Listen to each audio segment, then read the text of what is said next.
In this video we're going to take a look at one of Canon's flagship consumer printers. The TS8050 or 8020 in the US is the second most expensive printer in Canon's compact all-in-one range. It's got a large 10.8cm touchscreen, two paper trays, a memory card slot and supports duplex printing. It uses a 6-ink system and costs around £150 here in the UK. Setup of the printer is straightforward. After removing the transit tape and powering on, the printer guides you through the process of inserting cartridges and aligning the print head by printing a sheet of plain paper and then scanning it back in. The printer is then ready to use standalone, but most people are going to want to connect it to a smartphone or computer. One of the simplest ways of connecting it to your wireless network is to download the Canon Print app to your smartphone. Here you can register the printer by following the on-screen prompts and entering the password for your router. You can then continue to use the app for basic printing of photos or documents. Now that you've got the printer connected to your wireless network, it's very straightforward to run through the setup on your computer using the supplied CD.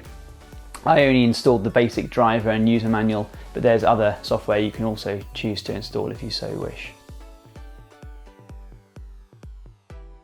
The printer has two paper feeders, a cassette at the bottom for plain paper and a rear feeder intended for photo paper.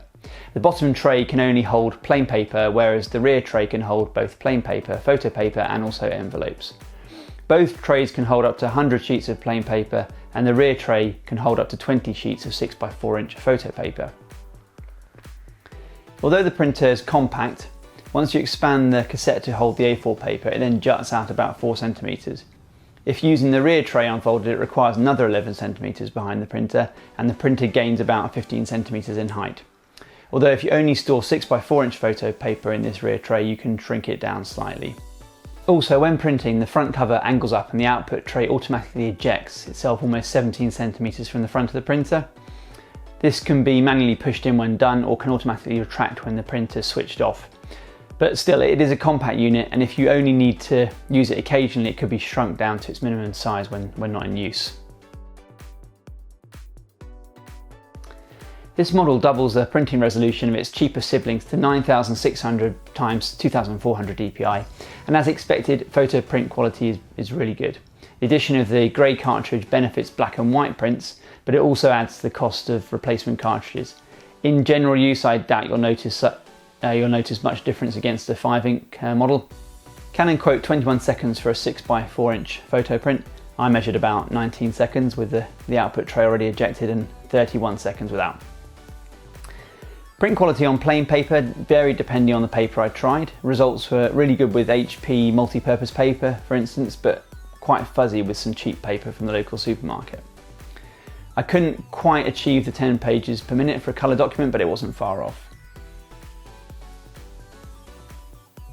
I've had this feature on printers before but rarely used it. However, with the large touchscreen and the second paper tray with photo paper at the ready, making quick prints off your camera becomes really easy. You just have to insert your camera's memory card into the printer slot and images off the card will be displayed on the screen. I measured the resolution of the touchscreen at around 130 pixels per inch, which is not going to compete with the latest smartphones, but it's more than acceptable. It is possible to zoom in and check the sharpness of an image, and you can swipe through the images and select ones you want to print, although there is a few second delay in reading and displaying the images I noticed. I compared printing through Adobe Lightroom and straight from the printer, and the results were similar. The scanning resolution is also double that of lower models in the range, at 2400 by 4800 dpi. Although resolutions above 1200 dpi weren't possible to select in the ScanGear application. You could manually type in 2400 dpi and scan at that resolution, but I really noticed no difference between that and 1200 dpi. 1200 dpi is plenty for most reflective scans.